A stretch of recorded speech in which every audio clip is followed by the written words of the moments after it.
Hey, how's it going, everyone? Today, I want to show you a tutorial on Korg's new modwave synth. Not sure why I'm showing you my crappy printed out manual I spilt beer in over the weekend, but here is, thankfully, I did not spill beer into the synth itself, and here it is right in front of me here. So I'm going to walk you through basically my premise here was long form tutorial, and I'm going to start with the simple stuff first, basically increase the complexity as we go through. So basically my goal is to show you the basic performance stuff first, how to change the different, they call them performances on this thing, but how to change between the different performances instead of patches, and how they work, and then how to turn the ARP on, all that basic synth hardware stuff, and then slowly build up into how the sequencer works, and then get into the effects and sound design stuff. So we're going to take that over to long form format here, and my goal being, I'm going to try to save you from having to page through this mess of paper on your own, and hopefully maybe with checking in with that plus watching this video, you'll be able to get up and running very fast with this synthesizer and start making great music. So that's the goal here today. Let's get down to the table and get at her. Alright, we've got the modwave down here on the table. Let's get into the tutorial. So first things first, performances. So like I mentioned before, performances are kind of like patches on other synths. Performances are made out of a performance name, two different layers which have their own programs, and some mod settings, mod knob settings. If you want to switch between performances, the easiest way is use the set list functionality, and you can just go through the different performances you've assigned to your set list. We'll go into that in a bit later. You have 4 different set lists available here. Pardon me, 4 different banks of your set list, 1, 2, 3, and 4 to switch between, and just hold down set list, and then either 1, 2, 3, and 4, and then push the one of these guys to go between all the various performances within that set list bank, and you can switch sounds quickly that way. Now, if you don't want to use that set list functionality, you can also go up into the main menu here in the performance menu and highlight the performance name, twist the value, and then you can either go through this list alphabetically, or hold down shift next page and select the category type here, or go into the collection. So modwave 1 I think is the defaults. I haven't added additional collections beyond that at this point on mine. And you can also change the sort order here by A to Z or by category. But I think the easiest way to do it, in my opinion, is when you bring up this menu, you can see down here this turns from red or whatever to orange, and you can select the category of sound types here from like bass, lead, pad, synth, etc. So if I want maybe a vocal performance, I hit vocal, and then I can go through here for something fun, maybe like maybe we'll try For Mankind. There you go, and I hit enter, and now you can see I've loaded up the program For Mankind. And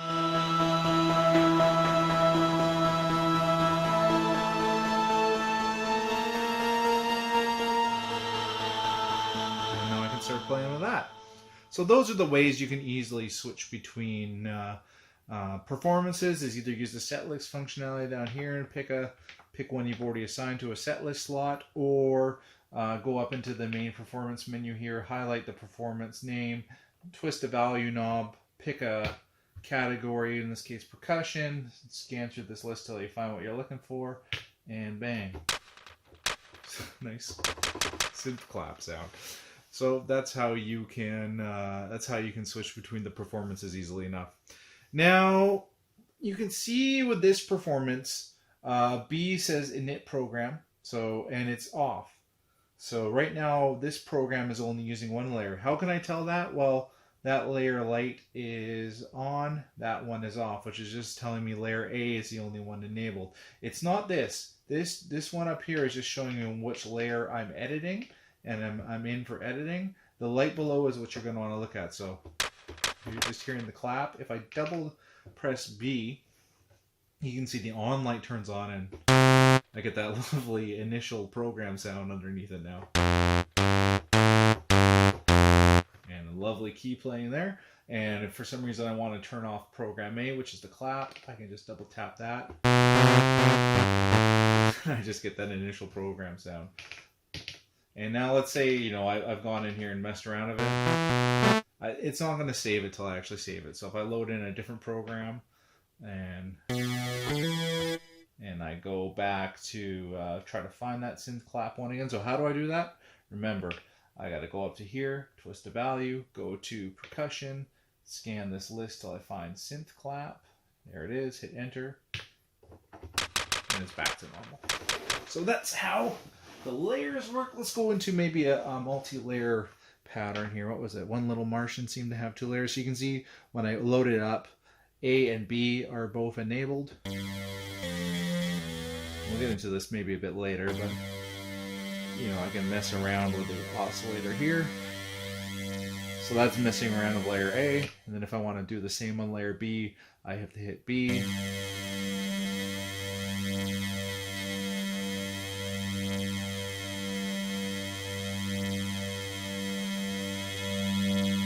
And I can play around with the layer B sound, and that's how I can go back between the 2 layers. If you ever want to get the performance back up, I just hit the performance button there. And I can disable layer B instead of A going. So those are quick little ways you can mess around with a pre-existing performance to modify the sound. But the probably more impactful way, like if you want to start getting into coming up with your own sounds in here and you don't want to jump in the full synthetic or the synthesis engine, one way you can do it to take advantage of is the default program. So we've been covering performances so far. Let's get into programs. So you can see these layers are actually have their own independent programs. In the same way you can switch performances, you can switch between these programs. So if I highlight it in the menu here and I twist the layer button, I can now then, these programs are also categorized. So for example, if I want to do a sound effect, I hit the sound effects button. And what would be fun in here? What sounds cool? Let's try a house chord. I think that's what, a deep house chord. Let's see. Enter. Let's see what happens now.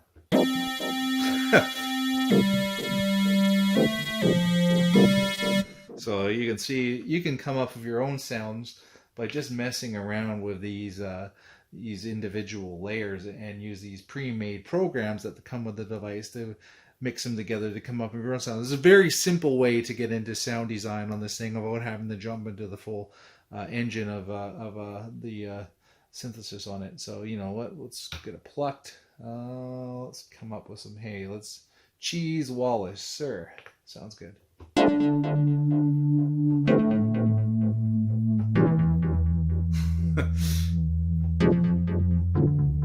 So that's a quick way you can come up with your own sounds. Now, of course, if I exit here and I don't save this, so let's say, you know what, I really love this sound, I want to save it. Well, I can hit this right button up here, and it's going to go, oh, okay, so you want to write over this performance One Little Martian. Well, it's saying this is a default sound. It's protected. You cannot overwrite it. I think there's a way to turn that off. Maybe we'll get into that in a second.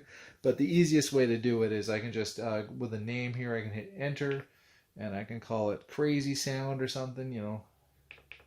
I can follow the directions here to go see, whoops. Let's go back in there again if I make a mistake. See, and you can follow the instructions down here. So I use this to go between the characters. If I want capitals or whatever, I can hit the shift button to switch between what characters are available. And then I can use this to go through here and spell out crazy if I really, well, you get the idea, right? And then you just follow the instructions down there on the bottom of the screen and it will help you out. And then, yeah, if I like that, then I can go ahead and hit shift right to save this. It's going to say, hey, are you sure you want to save this? It's going to add it to the database. In this case, I don't care too much, so I'm going to go, oh, there we go. I just wrote it in there anyway, so maybe we'll get into deleting that later. I should have held shift enter to hit the cancel, but now I've actually saved this as a performance. So if I go into up here to change it to, there's the default one, but then if I want to find mine, I can look through the performances here, and under C it should be there. I'm not sure. And there. So I got that lovely performance now saved into this into this synth. So that's a good example of how to save. Didn't mean to do that, but there we go. And hey, we'll get into deleting that in a second. But before we do that, I just wanted to show you one more thing with these default performances. See these mod knobs? So they're already set up with the mod knobs here. So you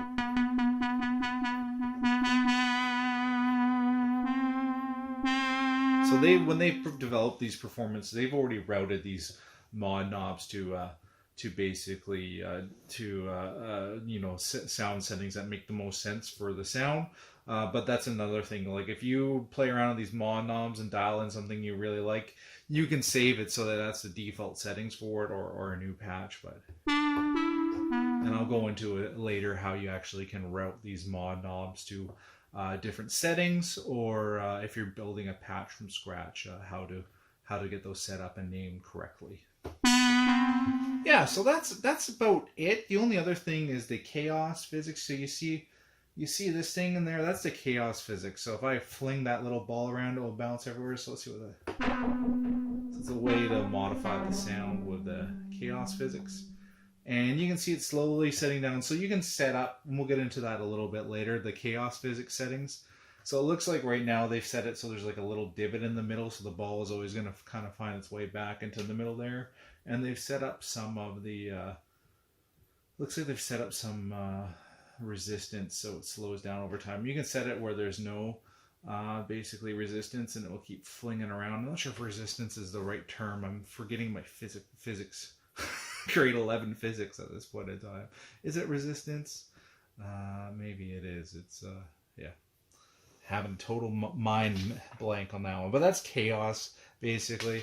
We'll get into it a bit more later, but you can see you can fling that around, and depending on the different patches, they'll do different things, right?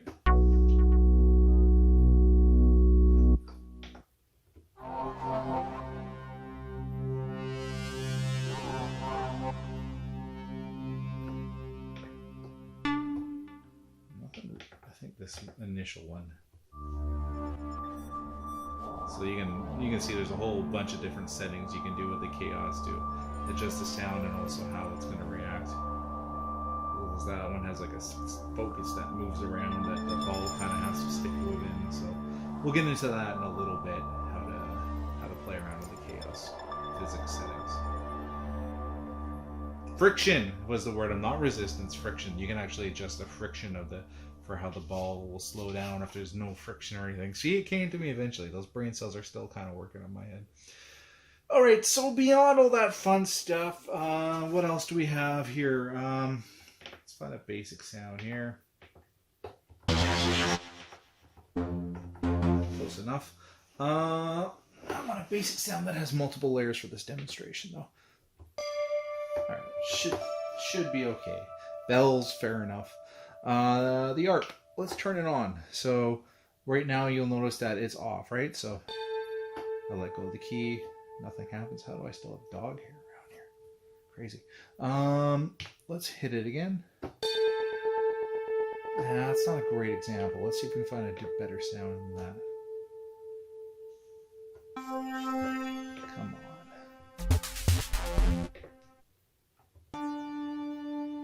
Let's try this. So you can turn the ARP on and off. The first thing I want to make clear, though, is the ARP has a unique setting for each layer. So let's turn off layer A for a second so you can hear what layer B sounds like. It's kind of just that drony thing in the background. What does layer A sound like? So that's kind of like a bell kind of sound. So that's it with the ARP off. But you notice I've turned on B. See how you still have that drone going in the background? The ARP is only enabled for A. I actually have two different ARPs to control between each layer. So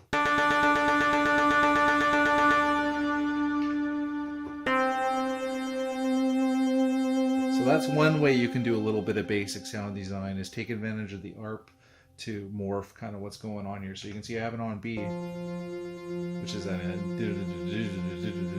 the background, but Or I can turn them both on too. So let me turn it off on the background so you can just hear this main one here while we go through the ARP settings. So very simple. You can control how many octaves it's going to go cycle through. So up to 4. So we'll go 3. What the hell? And you can control it from going up the octaves to down. And there's a couple of alternative ones.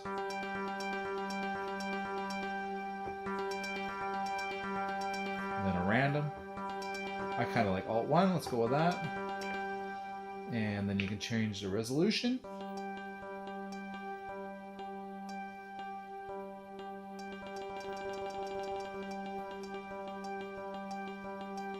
And you can put some swing on it if you like.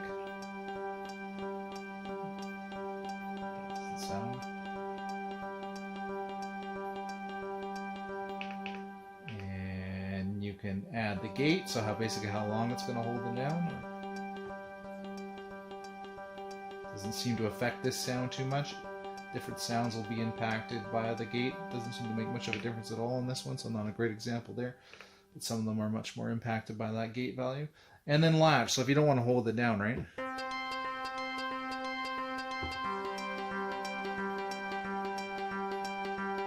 Cool, eh? So, and then you can just play around with that to dial your sound in using the ARP if you like.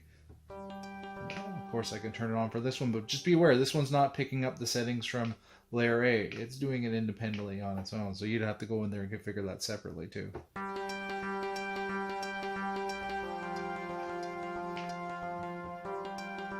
And you can play with that however you like.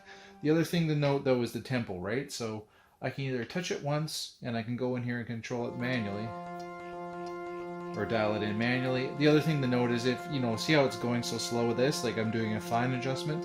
If I want to do a big adjustment, and this works for any of these menus, if I hold down enter, I can scan through this much faster, right? And even faster is I can just tap a tempo in there quickly. I double tap it really quick.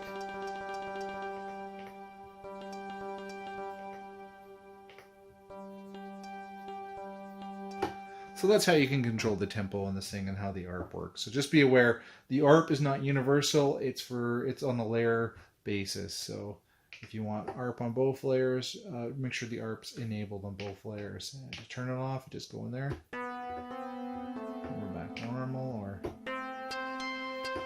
you get it, right? Hopefully you do. Hopefully that was a good example. All right, we covered how to save, we covered ARP, we covered the tempo. Let's see if we can figure out how to delete. Deleting. All right, let's before we move on, let's cover how to delete. So remember how I made that performance earlier that I didn't like? Well, it did not that I didn't like it, but I didn't really want to save it, but I saved it by accident. Let's go into the right menu here. Let's hold down Shift and this arrow key to go through here the pages. Delete from database. So what type are we looking at? We're not deleting a set list. We want to look for a performance. So I'm going to hit performance and select. Oh, look at that. It's right there. That's handy. So, hey, I don't want that anymore. I didn't mean to save that. I can go Shift right and say, hey, do you want to delete this? Yeah, I do. Bam, it's gone. So that's, now I've gotten rid of that performance I didn't like. This was another performance I came up with the other night. I am going to keep that for now. So I don't want to delete that, so I can just hit performance, go back to my performance here. Let's cover set list. So remember how I told you you can switch between performances through this menu here and hitting down here and basically check your performances that way. Well, you know what is by default. Let's take a look what I'm in right now. So if I go to my utility here, I can see my set list right now is called a taste of modwave, and that's the default set list that comes with this device. But I started setting up my own set list. Well, I haven't. I just basically created a set list, and the way I did that is I went basically into this right thing again, and I went from type. So basically, hey, I want to make my own set list. I hit enter, and then I called it Nix1, and then I hit saved, and I can overwrite it, but I won't bother. But that's how I basically created my own set list. But let's go into that set list now. I can go to utility, set list, Nix1. Yes, please, enter.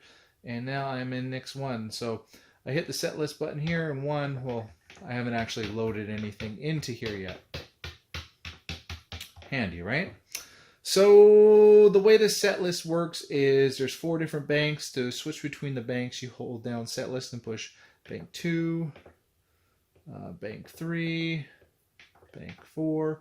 So that's how you can switch between the banks. So basically, you know, if you're in a band or if you have sounds you're using quite often and you don't want to go through this menu up here to get to them, you can save them down in your set list. So for example, let's see if I can find that performance I came up with the other day. Let's search for it here. It should be alphabetical. Let's see. It was NC Beginnings, I think I called it. LMN. Where are you? There we go. So I'll load that up. So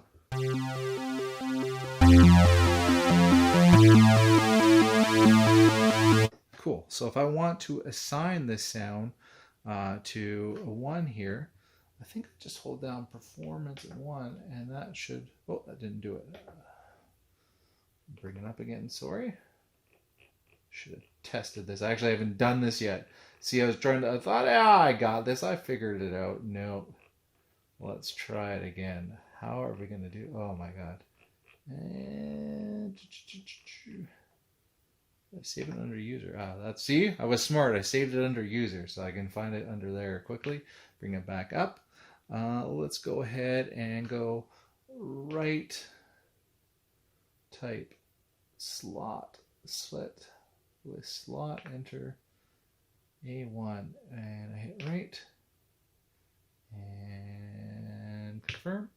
So now that's going to be NC Beginnings. So that's one way of doing it. I think there's a faster way of doing it too.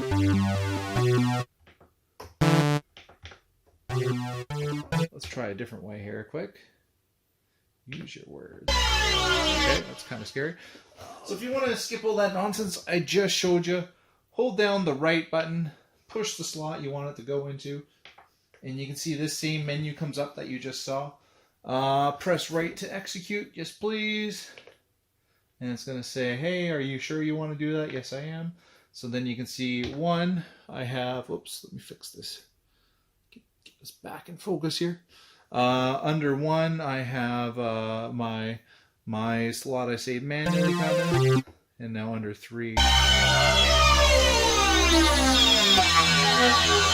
So this, you can see how you can build up all 64 slots. You see if I go to bank 2 though, and I go to 1, it's just the initial one. So if I want to go back to the default one, I can just hit this utility button, go into the set list. I'll go back into a taste the modwave, and we'll hit enter. Oh, and back to performance. And you can see if I go through the set list now, I have all the default ones of the default set list. Yeah, so that is set list. Pretty straightforward. Not necessarily have to use them. There's nothing stopping you from just grabbing things through this menu, but it's just another way of quickly putting a bunch of performances across a set list.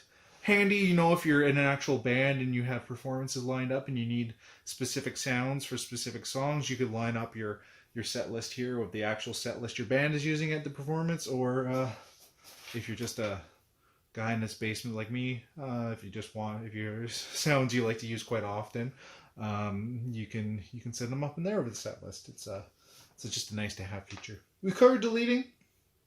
I think we're ready to get into advanced performance. All right, so I think we've covered most of the basic functionality.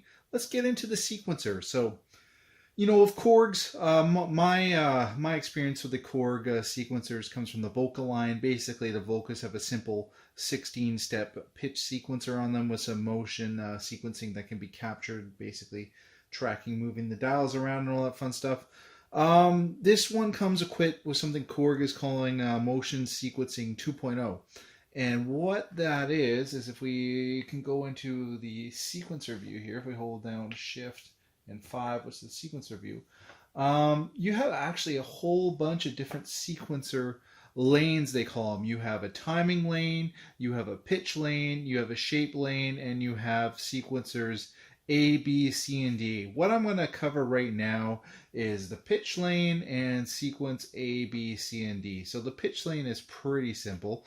Right now I have this motion sequencing disabled, so if I play something, you're just hearing the patch sound. And we're going to switch the performance to something more plain to give a better idea. But of course, if I enable it, and then we go back to the same window over here, so Shift 5 for sequence view. You can see that there's a bunch of different lanes going on here. And mostly what we have going on here is a pitch lane that's going back and forth quickly there, and a sequencer C, which is going to be modifying something. So don't get too confused by that, but this is a quick and easy way to view the various sequencer lanes and what they're doing. So let's give you a better idea of this. Let's go to performance here. Let's go to let's find just the initial performance, which is a very boring basic sound.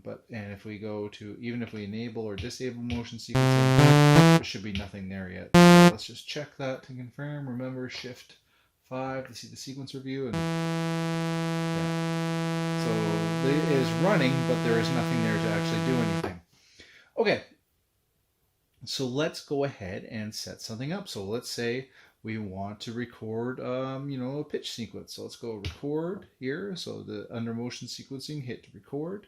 And then I have some options here. I can either record the pitch or sequencer A, B, C, or D. But what we're going to do is the pitch. And what happens here is I am just going to clear whatever is there. There's nothing there but whatever, so we don't really care about that.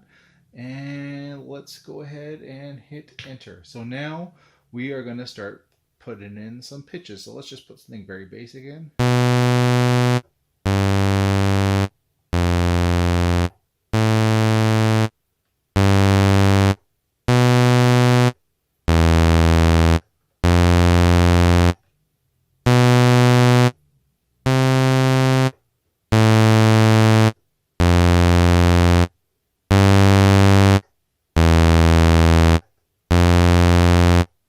So you can see as I'm going along here, it's filling up steps A1 to 16, because right now I have it set to just be a 16-step loop kind of thing. All right, so now it's done, right? So now, cool. I put in I filled in the pitch lane. So it says recording complete.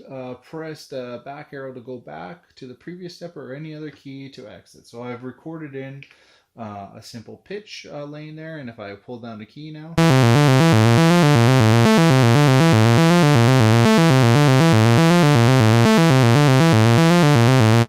so pretty simple, eh? So if I want to go back to that pitch menu, if I hold Shift and pitch, I can now go into each. So this is where I could also specify if I want it longer than 16 steps. I can crank this to go all the way to D16, which is going to be 64, but we'll keep it at the 16 just to step sequence to keep it simple. Well, that's how you can enable a longer sequence there. I'm telling it to repeat to infinity. You can adjust that so it doesn't keep going on forever.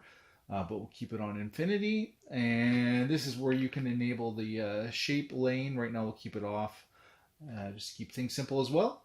And you can also fit it to a scale. So for example, I can turn it on to a scale. If I don't want it in D or C, I can change it to D or whatever, and then I can make it a major, whatever. So let's mess around with the scales and see what happens then. So that's the pitch lane. I can also go into each step, right?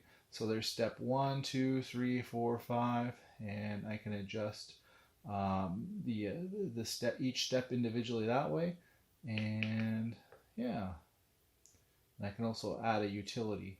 So action cut steps, copy steps. So this lets me to quickly cut and paste. So if I want to throw this into another lane, or maybe make a small variation from B to 16, so I can go from cut steps, or let's go copy steps here. This lane A1 through A16. That's I can hit enter, so they are copied, and then hey, maybe I'll go paste steps. So let's go back to here. Let's go ahead and make it to B16. which is going to add another 16 steps. So shift in this to page through the pages up there. I'm going to paste steps to this lane and over starting at B1 and hit enter. Cool. So now it's going to be the same thing, right? And you can see it goes to B, right? Now if I want to go into an individual step, yeah, so there's A3, right? So let's go ahead and mess around with the transpose. So you can see you can adjust each step individually that way. That sounds awful, so we'll put it back down to where was it, 6.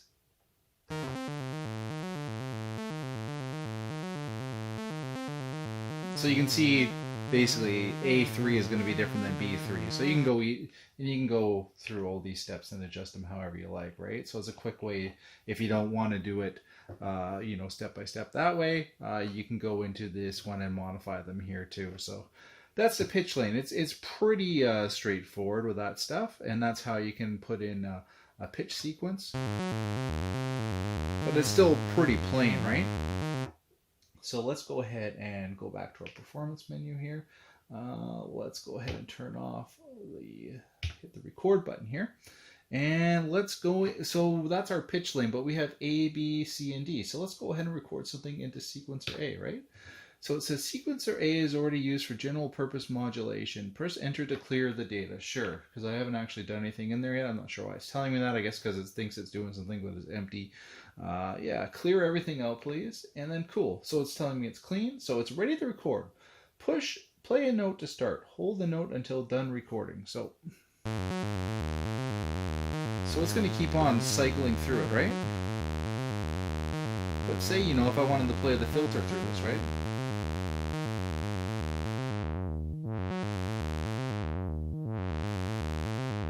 So now I'm using, you know, step A to mess around with the filter. And then you can continue with that, right? So for example, I can go here and I can record something again. Oops, let's just go back to the performance. Sometimes that's easier. Record, let's put something into lane B here. It's already used. Yeah, we saw that mentioned before. Yeah, clear it out, please. Clear everything. Yep. All right, we'll hold down the key again. And maybe in this case, I want to mess around with, what else would be cool? Let's try messing around with, maybe morphing that wave a little bit. Which isn't doing anything, so we don't like that. It's doing a little bit of something, which is fun. But hey, let's go back into here, because everything, if we go into our, you know, our, let's see, the sequencer is what I wanted to do. So you can see everything's in time, right? And you can see how the pitch goes from A to B there. But everything else is just man 16 steps. Let's mess around with A and, oops, where are we here? We are in sequencer lane B. I want to get into sequencer lane A. So let's go to A. So now we're in sequencer lane A. But hey, let's drop this down. Let's only make it like 11 steps. So what I want to do is get the timing off, which is going to make, because it's going to be pretty boring, the same sound over and over again. I can mess around with the timing of these lanes and modify that kind of sequence a little bit, so it's a little bit more different every time it plays through. And so let's go to B and make it like 15 or something steps, or 14, what the hell. Okay, cool. Now let's go back to our view of the sequence. Where are we? Shift sequence view. It's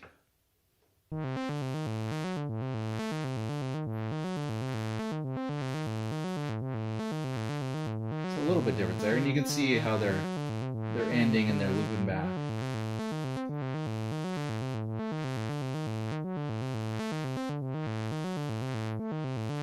Now let's go back to sequencer B here, and we're already in there, so let's go to step 3 here. And what else can we do? We can set the type value plus continuous mod, or we can randomize it, the value there, the probability of that step happening. So maybe let's drop the probability of that so it doesn't happen too often. And you can of course cut and paste these. And what is the mode here? So these you can set some weird things to happen here where it goes back and forth or just continuously one way or random. So let's turn random on. What the hell? Let's see what the hell happens. That's going to make it a little weird. And we'll go back to our view so we can actually see what's happening. It's a handy view, the sequencer view, so you can get a better idea what the heck's going on. So you can see B is just going crazy now. It's jumping all over the place because I think I told it just do random. So it's going to pick those steps at random instead of actually following a predetermined path. So those are just some quick ways that you can take advantage of the sequencer to modify the bass sound. It can also be used for performance features with the existing sounds, or you can actually use this as a tool for crafting performances and sounds for your songs or whatever the hell you're using this thing for. So I just wanted to cover that quick to give you a grounding there, so it's not completely alien when you get in there. That should give you enough to go in there and explore some of those other options on your own. Okay, let's get into modulation. But before we do, I just wanted to show you one thing on the pitch lane I didn't cover, and also for the other lanes too, is if I go into the pitch lane here. Oh, there is a crazy preset on here already. Let's load in one of the presets I saved, and I'm just going to show you how to do that. It's an NCB1, so not terribly exciting, right? So what I wanted to do is show you, if you come up with a pitch lane you like, you can go to the right option here, select, hey, I want to write a pitch lane, and it's from layer A, the pitch lane I'm working with, and NC1. And I can, if I want to change the name, and this is one thing to be clear of, I can go in here and change the name to NC2, right? And now you're thinking, great, if I save this, I can either push right to overwrite or shift right to save new. But you're going, Nick, you're calling it NCB2. I can go, so it's not going to overwrite NCB1. Hey, look at you, you're going to overwrite NCB1. So if I hit enter, NCB1, if I go back to my pitch lane here, shift pitch, preset NCB2, it's like, you know what? I didn't like that modulation I did to this. I actually want to go back to my NCB1. I'm sorry, Nick. It's gone now. All you got is NCB2. So if you do playing around with a preset you like, and you want to have a variation of the preset and keep the original one, make sure when you go in here and save, and this covers performances, programs, any of the lanes, including this pitch lane example I'm showing you right now. Rename it and make sure you hit shift right to save it as new. And even if you don't rename it, it's going to get a little confusing now, because I can go into my shift pitch lane here, and there's going to be two NCB2s. So as long as you hit shift right, well, you might get confused because you're going to fill up your presets of a bunch of identical names. You're not going to know what is what, but you can always rename that after the fact. Just make sure if you don't want to if you make an alternative or an adjustment to a pre-existing preset, make sure, and you want to keep what you started with but create the variation, make sure you hit shift right to save a new one, and don't just push right. The ones that come with it, if you have right control, right protect on, it's not going to let you overwrite anything default, but you can definitely overwrite your own stuff quite easily if you don't read carefully or follow that. So I just wanted to go into that quick. One, to show you how to save your own presets for, once again, for performances and whatnot, but also give you that caution that if you are starting with one of your presets and you're making modulations to it, or differences to it, and you want to make sure those differences are saved separately from the original sound and keep both, do what I just showed you. Okay, that's enough of that. Go back to performance. So we are going to get into modulation. So let's just go to a basic preset sound, right? Not terribly exciting. Fun stuff, right? But, we have these mod knobs here. We have the Kaoss physics. We have a mod wheel. None of it's doing anything right now. And why is that? Well, because we haven't set up any modulations yet. So let's go ahead and do that now. Try to reset everything here. Slow down, ball. Okay. All right, so if I go in the mods right now, it's saying, hey, no results for show setting. Okay. To show all, press mod plus, page minus. So if we go through the pages here, though, got nothing in here. So let's go ahead and add some mods. We are going to push mod plus. All right, add new modulation. So quite easily, if you want to modify any of the knobs that are on the front panel here to be controlled by the Kaoss physics, the mod wheel, whatever, you need to tell it that. So let's go ahead and set the cutoff, because that's pretty obvious to hear. And we're going to set it to mod 1. So you can see your destination is the filter cutoff, source is mod knob 1. Enter to continue. All right, cool. So now I can use my mod here to adjust the filter. It's not doing anything. Why is that? Well, I got to add some intensity to it. So I can put a little bit of intensity on it. Can't even hear that. Let's crank it up just a bit more. So if you just want a subtle effect like that, or if you want to actually have a really powerful, crank it up. Then you can play around with that intensity to get it where you like it. You're going, well, Nick, why would I want to do that? Like I could easily just do that myself with playing around with it here. And you're absolutely right. So how do we control stuff with the mod knobs that isn't listed on the synth? Well, I got you. So for example, if we want to, let's we have resonance here, but let's go for something we don't have in the filter. So let's just go with the trim. What the heck? So if I highlight trim in this menu and I go mod plus, add new modulation, move a target knob or press enter to modulate the current parameter, which is the filter tracking. Let's hit enter. So you can see, filter trim is the destination, mod knob 2 is the source. And I can crank the intensity on that just like I did before, 100%. And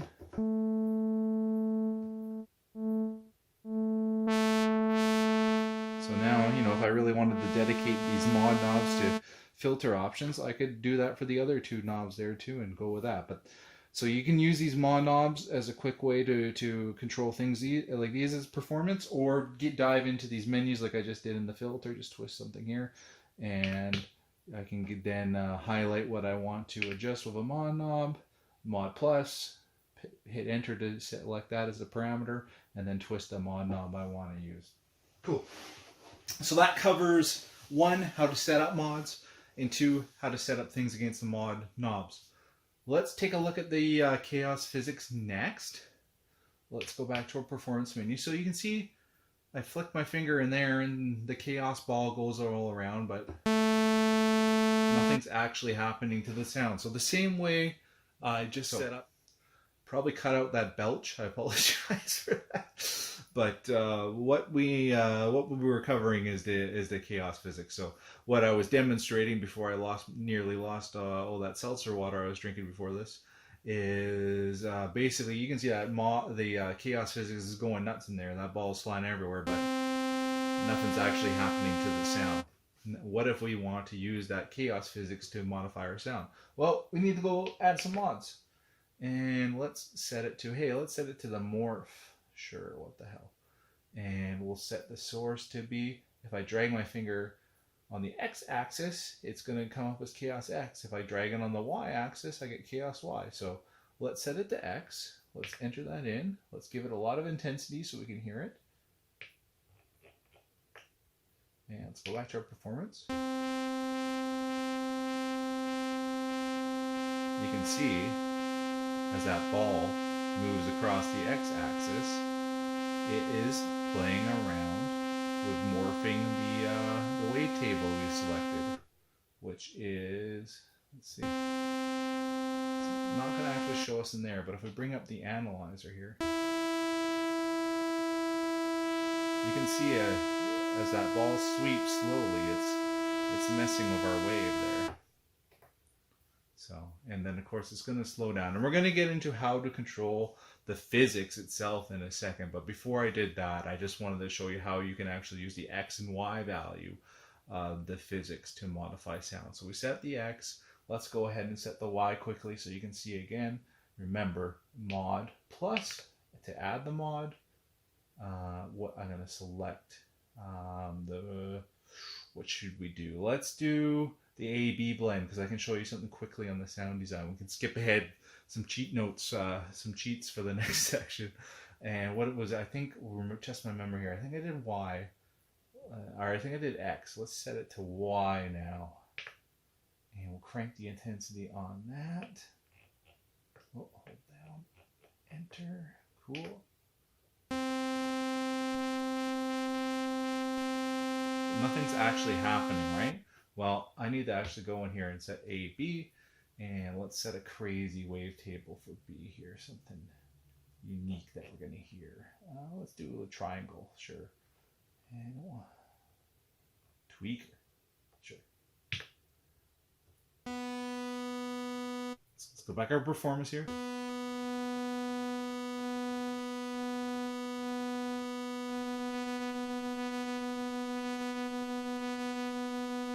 So you can see, as that ball moves around, it's messing with the blend between wavetable A and B and oscillator 1, and also the morph.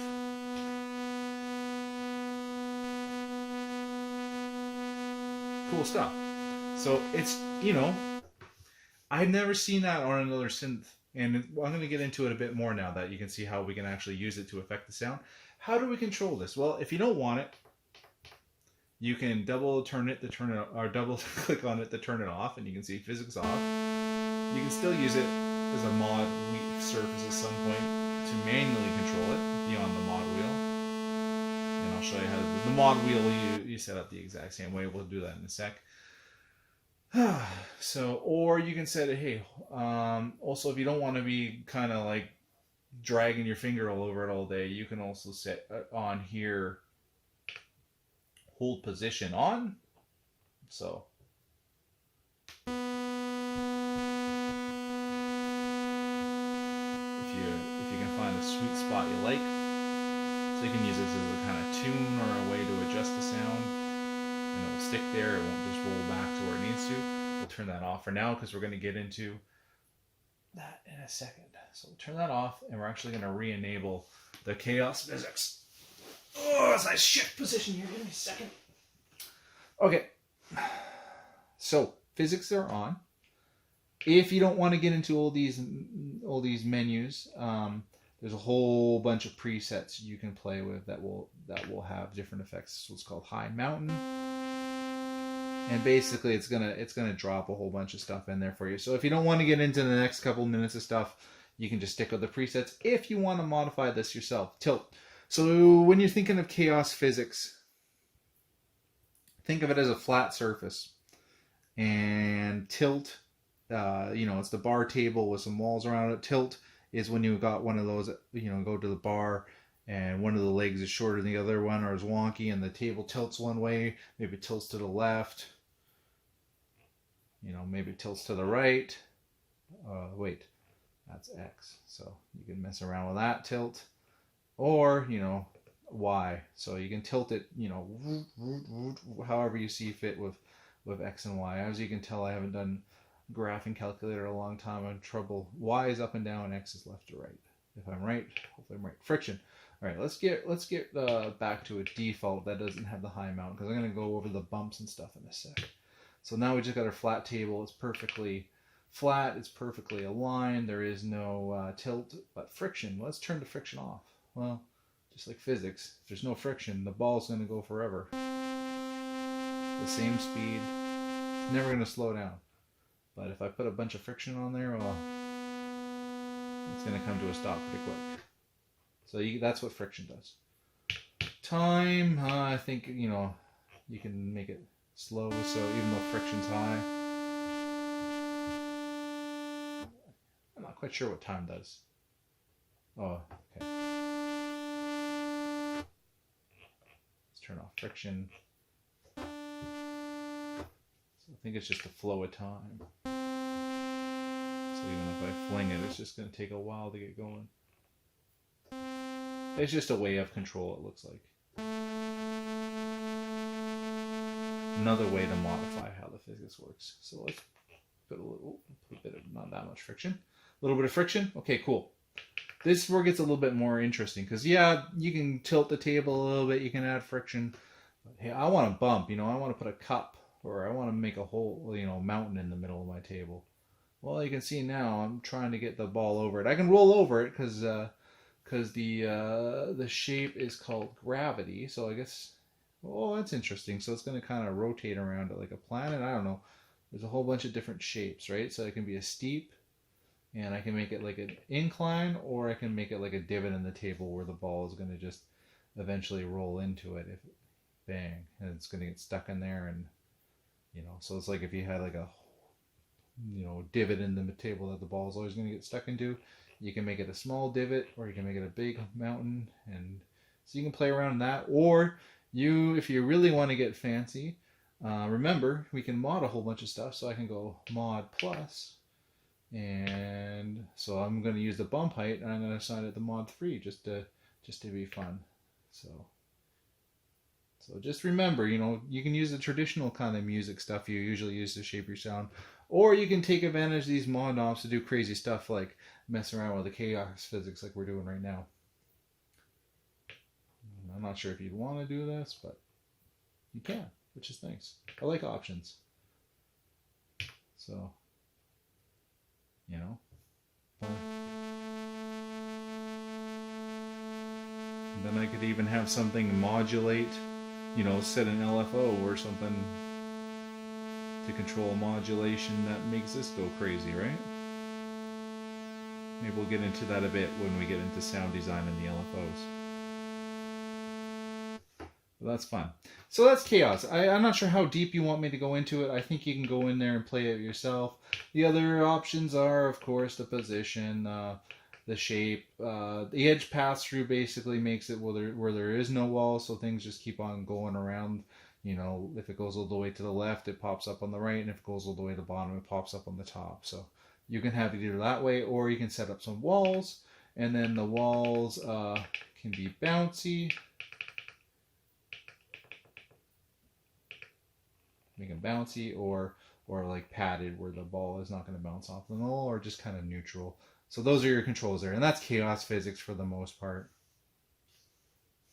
So one thing I forgot to show you is under this initial performance. You know, some of the other ones, they have fancy names here, right?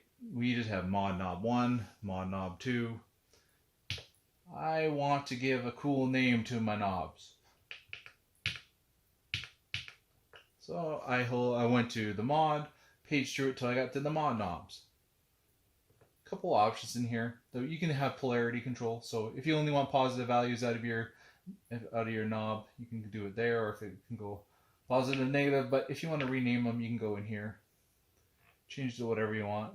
You know, the Dodd knob 1, and you know, you get excited, your Dodd knob goes up.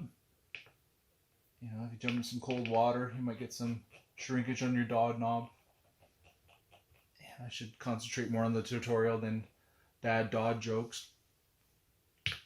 Oh, sorry. But that's how you add the Dodd knob to your patch if you like. Stupid, I'm sorry. But that pretty much covers the Kaoss physics, which are cool. And I like this. I like this kind of setup Korg's going for here with these modulation options. You know, when I'm not the, you know, I'm trying to teach myself keyboard, so it's always nice if I can let the machine control parts of the performance, because usually when I'm trying to play keys, I'm putting all my attention into my finger placement and trying to keep track of scales and whatnot, and I'm no key master, so usually that takes up more capacity in my head than I have right now, just my key playing level, that I don't really have the capacity to play keys nice of a hand and move dials around. I like how I can use the Kaoss physics. I like how I can program things in here to modulate the sound for me, so I can concentrate fully on the keys while I play and let the computer help me out there. It's a definite selling factor for me with a synth. I wanted to show you the effects, so let's just go. Usable sound. Cool. Not great, but here, let's see. Because I ain't gonna win. I'm not gonna get any. I'm not gonna. That ain't gonna sell anything. That ain't gonna sound good. So let's see. Can effects get me out of this kind of banal sound? Maybe if I could actually play keys, I could make that cooler than it sounds. All right, let's get into effects. So the effects menu is up here. The pre-effects, basically what I like to do with these is you got a whole ton of cool presets for all of these. So let's go maybe for a kind of a spacey effect here. So yeah, I'm not loving that. And then I say,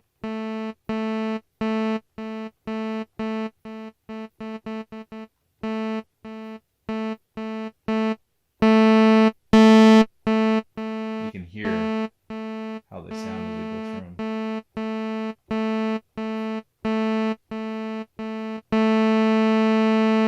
Sure, let's give it a bit of, well, so what is that doing? It's basically giving us a bunch of gain. So this is a modern compressor. Oh, okay, cool. So let's give it a little bit of a ring modulation. Yeah, maybe not.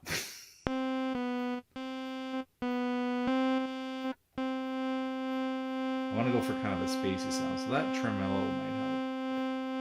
It's a little rough. Space vibe, cool. Okay, wet dry.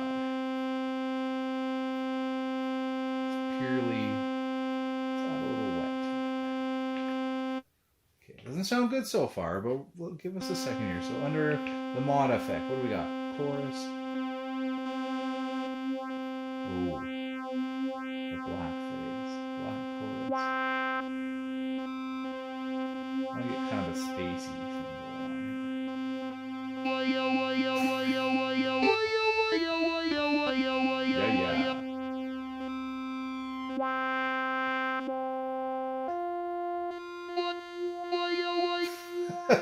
That's funny. I kind of like that black chorus, yeah. What presets do we got on this thing? Well, satellite, that sounds pretty spacey, sure. Let's crank it in, whatever. I'm not quite sure what this is actually doing. Doesn't sound like much. Delay. We're going to need a definite delay going on here. So we got tape echo only. But hey, what do we got?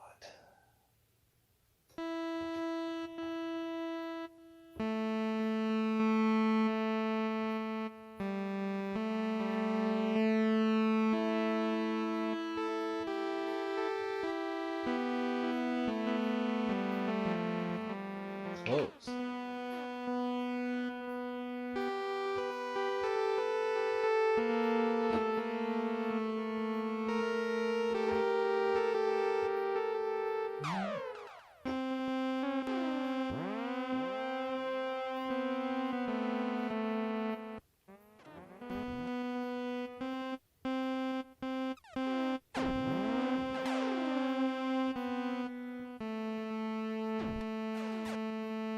Let's go with this whistle. Lunatron whistle.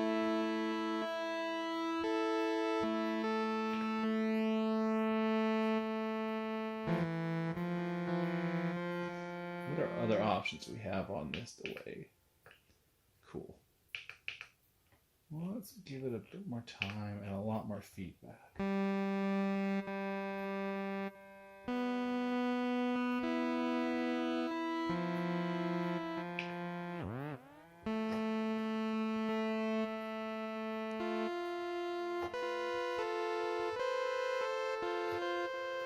I don't love it, but hey, you're getting the idea how you can go into these different effects, right?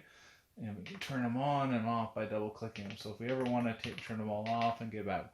And you go in, add them back in one at a time.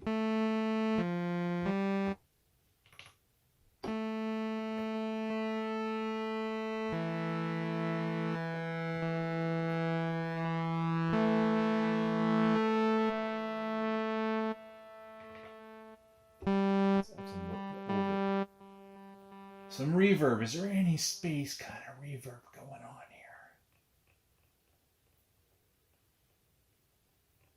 Space reverb, baby. Where are you? Voyager data. Sure, that sounds spacey.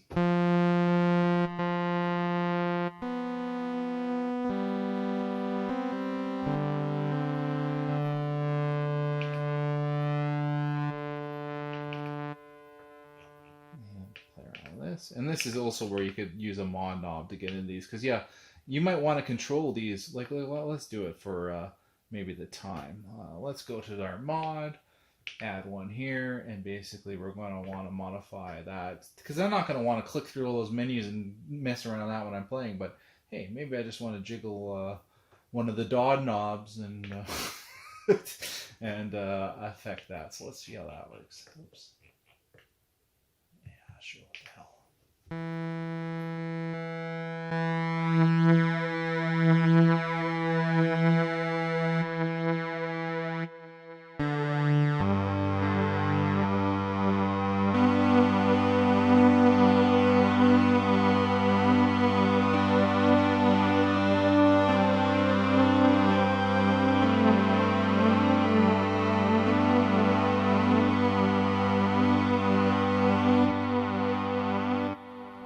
So that certainly sounds a hell of a lot better than...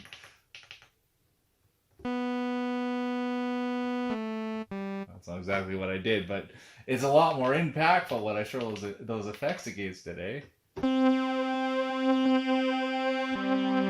So there's a nice little tutorial. Effects can really make boring stuff sound a lot better than it is. So definitely take advantage of your effects with synths. If you're not a good player like me, you can mask up a lot of, you know, it's like makeup for for your playing. It sounds, it helps me out at least. I love playing with effects. I don't know. I kind of like what I was playing a second ago. I don't think I can find it again, so we'll just pretend. We'll just go with that. But the other thing I wanted to do is I forgot to show you the mod knob, how to assign it. It's the exact same way. So let's go through here quick. I'll throw it to the timbre. Mod plus. Oh, what did I do? Let's go back. Mod plus. Want to do the timbre. Oh, what? Okay, so some of these things you can't, unfortunately. That'd be nice if I could do that, but it's not going to play nice to me, is it? So I'm not sure what the rules are behind that. I'll see if I can find a list or link something below that shows what can and can't be. There's so many different menu options on here. Maybe we can play something with a delay instead with a mod knob. Let's go in here to the, well, let's not try timbre, but let's try the time. Please, mod gods, let us. Perfect. And perfect. There we go.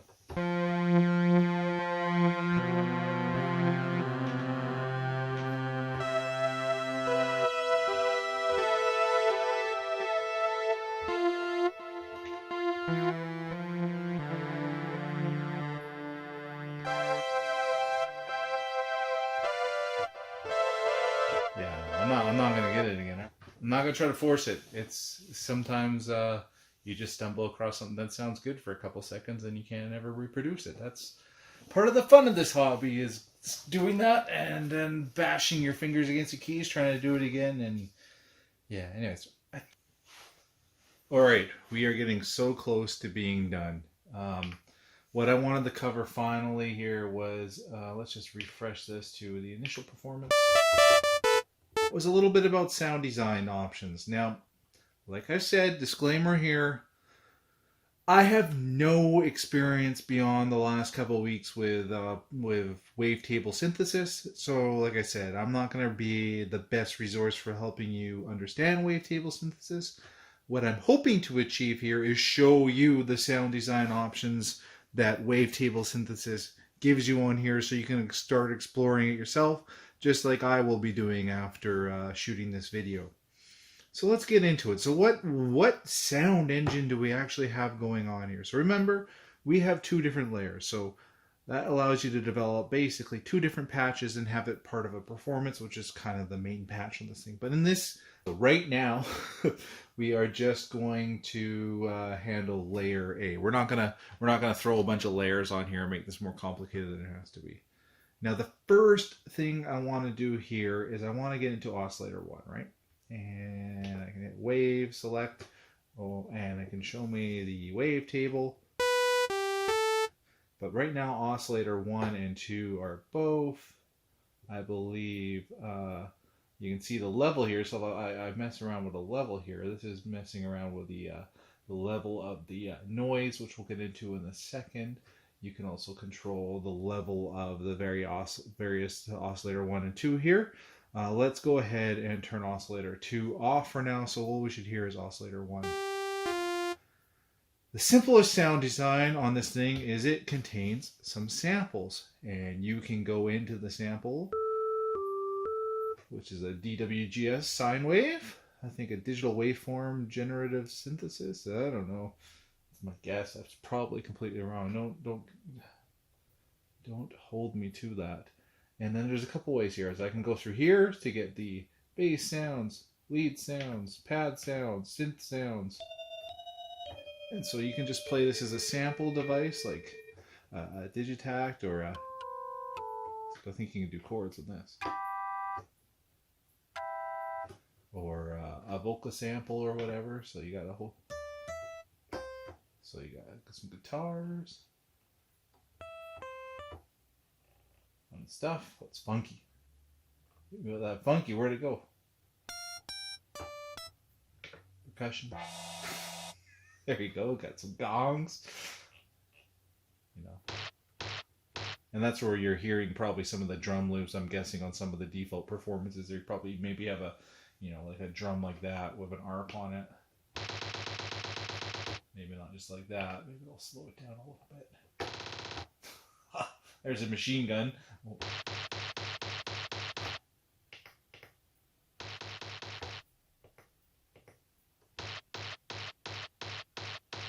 There you go. You know, you got a drum machine here, but that's samples. So you can go through all those various samples, play them, and mess around and have fun. But what did you buy this? Probably not for a sampler. You bought it to be a wavetable synthesis. Oh, pardon me. Let me shift my legs here and get comfortable. We're gonna get into it. So, A, B. A is just gonna be one wavetable, so we'll start with that. If I want to, right now it's just basic one. So if I want to change that, I can twist this dial. I can go through here. They don't actually, you can see it only goes from here to here, and they don't line up to the names here, but you can see here it says there's some analog sounds, some bell glassy sounds, some buzzy sounds, some complex sounds, dark sounds, organ sounds, sweep. So one thing I like is a good organ sound, because I don't have like a specific organ synth. I got, let's try a blanket. A nice blanket. It's a little high pitched. It's nice. And then if you ever want to analyze, if you ever just want to see the sound wave while you play around with these things,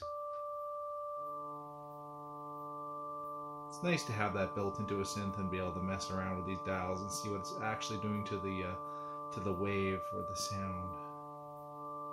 If you're a visual sound designer, that's a very nice feature. Versus just looking through the menus. Let's go back into it here. But and that's the thing, is if you want to turn it off, you actually go back to perform. So where were we? We were just messing around with, I believe, the wave. And then the nice thing you can do here, let me see if I can get that more cool, is in this menu, let me go back. Oops. the wave select. There's some mods you can do. So, and in the manual, I can't remember all these off the top of my head, but they will do different things. Not that it matters though, because you can easily scan through it to hear what it does.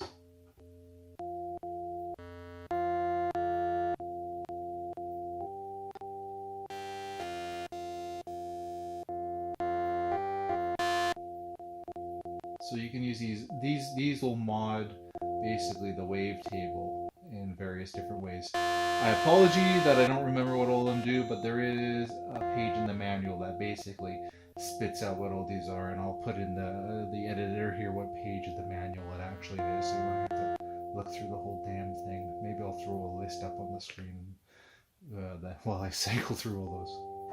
So we'll go with that. What the heck? Now A/B blend ain't doing anything because look, my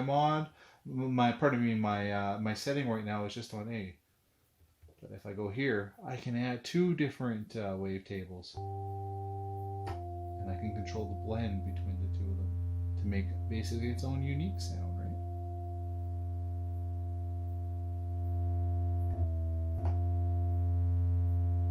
Fun stuff, and it's fun. I can then also throw a mod on that wave too if I want the same.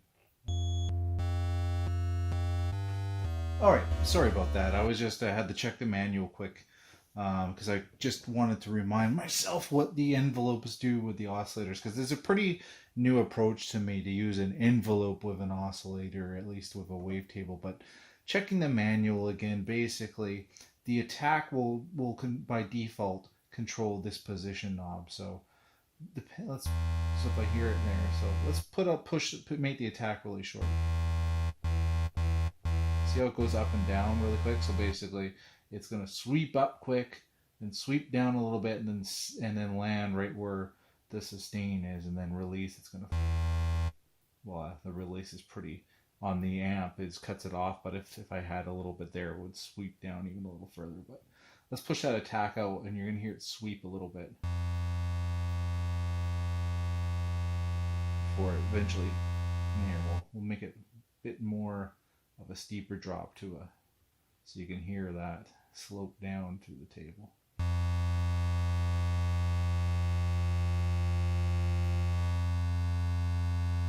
So you can use the envelope to control how the position, and basically what the position is doing, it's sweeping through that wavetable through all the various sounds in it. I'm not too sure if that's exactly technically right for wavetable synthesis, but if you think of this envelope, it is controlling basically the position knob right now. So that's how the envelopes come into play with this guy here. Hopefully that makes some sense. But yeah, but beyond that, you also have an A/B blend here. You can morph the wave. You can set either here how the LFO works with it.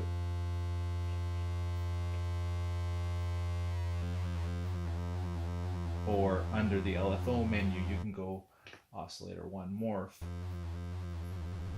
Control the frequency of it there. The effect it has on the morph.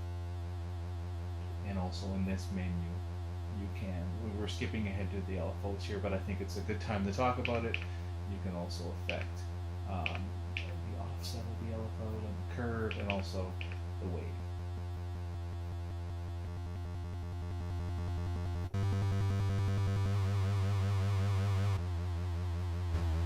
So you can chuck the LFO in there to give you even more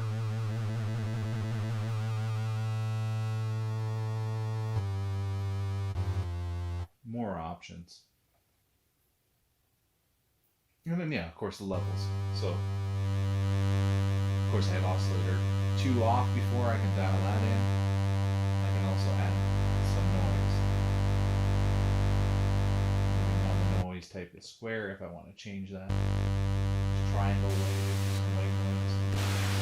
So there's, for noise generation, you have oscillator 1. And just to cover what basically options you have here again, you can have three. So you have oscillator 1 that can generate noise for you. You have oscillator 2 that can generate noise for you, and then you have a sub noise level, and that sub can either be you can control the level right here, the octave of it, and also what type of noise it is, from square to triangle to just white noise, filter noise, a whole bunch of different stuff. If you want a speckled noise, there you go. But hey, oh, I was wondering what the heck that sound was, so I've turned our oscillator back to the sample mode. Thankfully, it was not the gong. That's not and then, hey, you know what? Maybe I want that drum beat in the background. I'll change this. Or hey, you know, like we got. I think I saw something even here funny, like an alto sax. It would probably be under winds. 3 flute.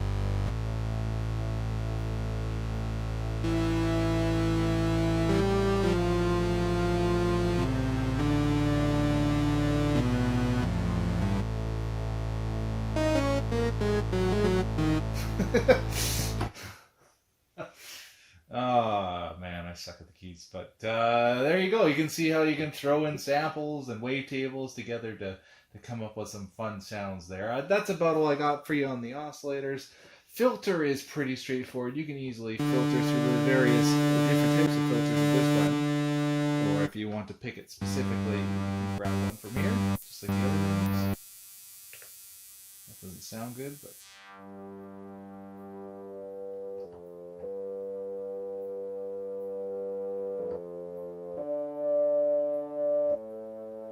yeah, so under the filter, it's pretty much your standard filter options. You know, you can affect the filter with an LFO, which is fun. So let's see what that does. Let's go to the filter page here. You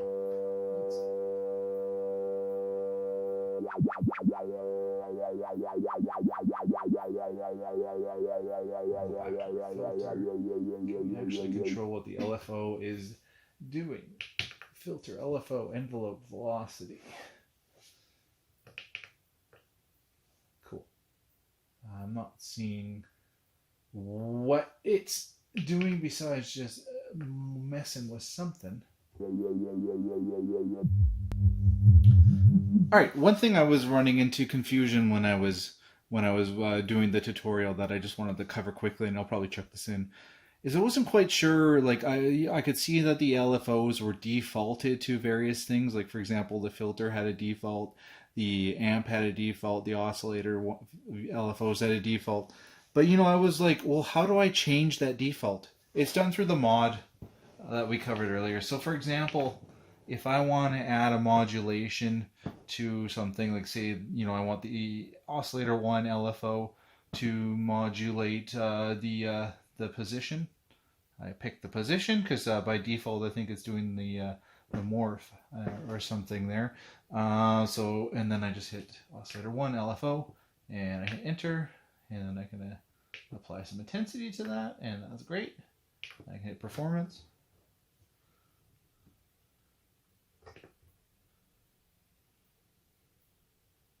Because by default it's supposed to be on the morph, but I have no LFO there, but now it's messing with the position. So that's how you can use those oscillators to modify other things than they're just basic settings. And I'll add this in hopefully, and it'll make the tutorial make a bit more sense. You're not hearing anything because I've already put everything away and finished filming. So, but I just want to add that in to hopefully avoid any confusion, because I was confused while I was doing it, and I wanted to get that straightened up. Anyways, that's how the filter LFO works. And then within the filter itself, it's pretty straightforward, the other stuff. So basically this is a quick way to quickly switch between the filters, but you can get in there into the menus and mess around with it yourself. And each of these filters have different options. But there's your filters, how you select them and how you can quickly adjust them. And yeah, the filters have envelopes too, and it works with typical envelopes.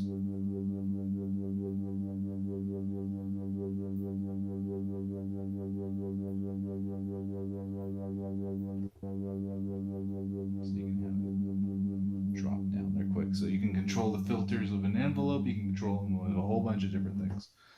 It's fun stuff. That's the filters, and that's really pretty much it. The envelopes, yeah, your amp envelope, it's pretty straightforward. You know, E attack, decay. Hopefully you know how that works, but you have those options too for the amp. So envelopes for both oscillators, the filter, and the amp. Effects we covered, LFO we've covered basically. The only last thing I want to show you is maybe I'll go back to just a basic performance too, so we don't have all that crazy stuff going on. But there is some interesting options to cover in here that can actually impact your sound quite a bit. Under utility, basically we can adjust the octave. Same thing as there, nothing too exciting. We can also transpose the keys if we want. Nothing too exciting there. And we can also tune.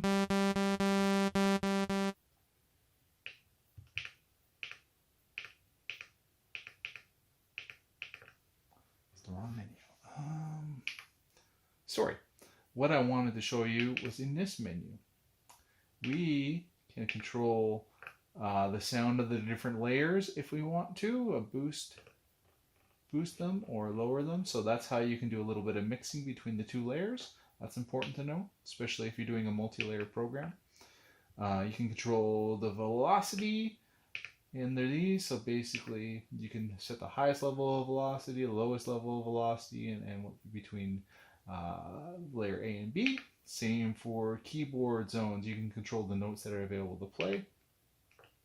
This is where it starts to get a little interesting, because we can adjust the program to transpose basically the pitch or whatever, if it's, depending if that's handy or not. Trigger on, so key on or key off. Nothing happens till I let go of the key, which can be handy for certain types of sounds. We'll keep the key on, and then also if you kind of want to add some randomization to the pitch. Let's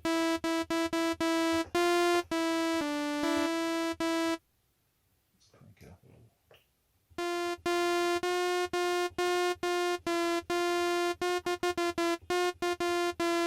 little. You can control that option there, but that's handy for what you're trying to generate. If you really want to mimic maybe a mono machine, you can force someone to use a mono mode. Otherwise, you can set poly on and the max number of notes. But this is cool, the unison voices, right? Because I kind of got this going on right now. This is very powerful.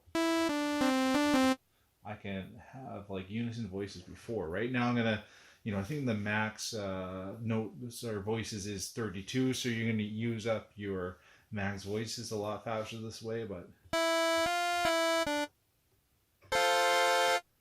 you got that versus, and you can crank that all the way up to 16, right? Oh, as I blow your speakers. Turn down the volume, hopefully. Sorry, I got my headphones on very low, but I just noticed my audio interface was going pretty crazy there. Hopefully I haven't killed your ears. And you can detune the voices too, right? So